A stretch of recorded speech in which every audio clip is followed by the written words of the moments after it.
gaalkacyo salaan naga guddooma nabad naga guddooma midnimo naga guddooma farxad naga guddooma gacan furo naga guddooma dawladnimo naga guddooma dhallinyarada soomaaliyeed oo halkan nagu soo dhowaysay oo maanta dhan halkan taagneed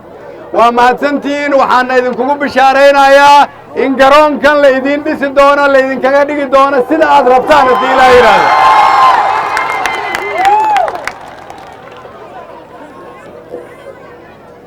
shacabka iyo dawladdu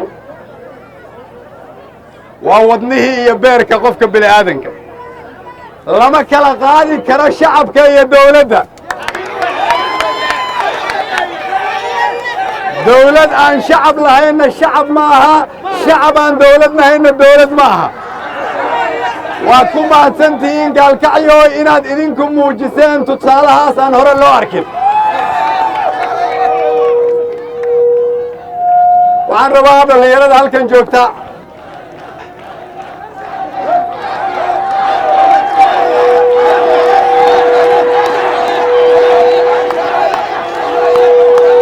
dadkii soomaaliyeed ee ficiinna ahaa ee dhaliyey gobonnimada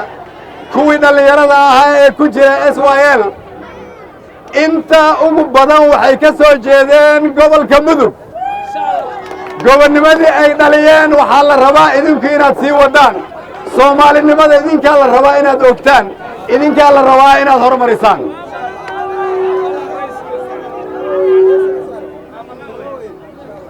waa mahadsantiin waxaan rabaa inaan idiin sheego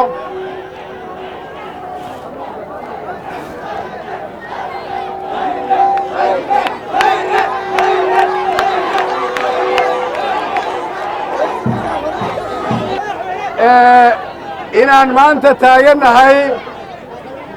isbartiibadii loogu magac daray halyeygii calanka heestii calankana laga tumaayo halkan waa dhiiggii soomaalinimada waa mahadsanteen waxaan rabaa inaan idiin sheego sanadku markuu ahaa 1948 waxaa jiray 2 wiil oo Soomaali ah oo idinka da'diin oo kala ah waxaan rabaa inaad si fiican u dhagaysataan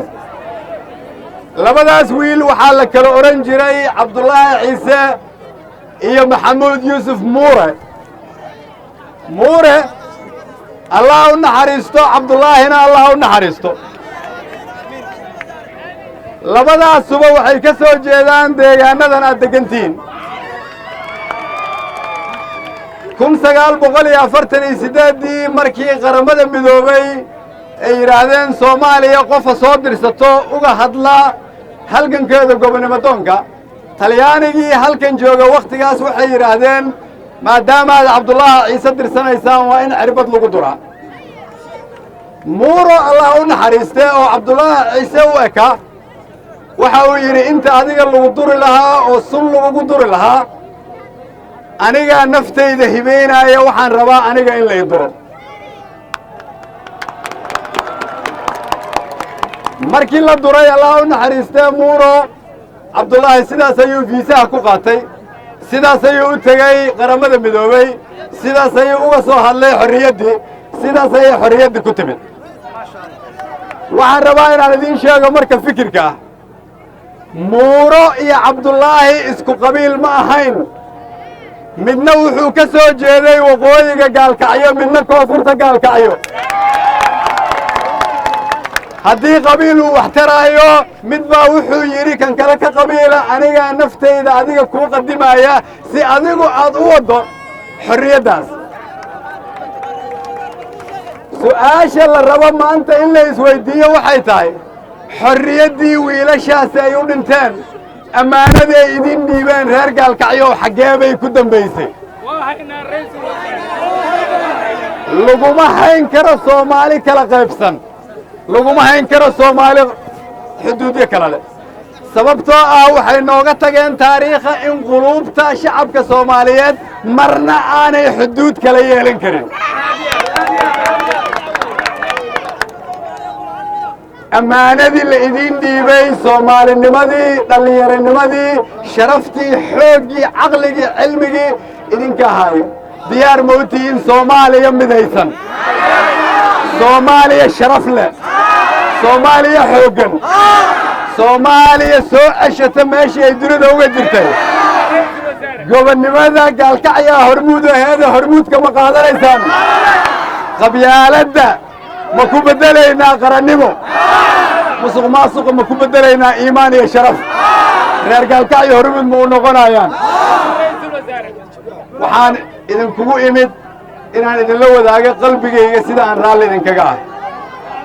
waxaan rabaa inaan idin sheego gaalkacyo nabad ah waa soomaaliya nabad ah gaalkacyo hagaagsan waa soomaaliya hagaagsan gaalkacyo isdhex gasha waa soomaaliya isdhex gasha xalka gaalkacyo isagoo midaysan waa kii midayn lahay soomaaliya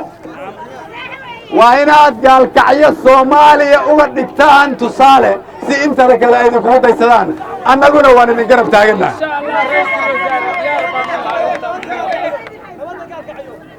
gaalkacyo nabaddeeda waa idinkala shaqaynaynaa labada maamulba waan la shaqaynaynaa wax walba oo aad uga baahan tihiin dawladdana maamulkiinaan kala hadlaynaa dawladda federaalkaana gacan idin siinaysa sidoo kale waxaan rabaa inaan idin xasuusiyo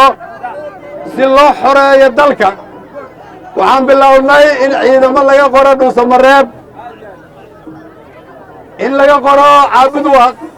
in laga qoro xeraale in laga qoro hurshe in laga qoro barambal idinkana diyaar ma u tihiin dalkiinna inaad difaacdaan dawladdiinnuna diyaaray u tahay soomaaliya ha noolaato soomaaliya ha midowdo reer gaalkacyo waqooyi iyo koonfurba waa soomaali aan la kala qaadi karin ilaahay ha idin barakeeyo wasalaamu calaykum waraxmatullahi wabarakatu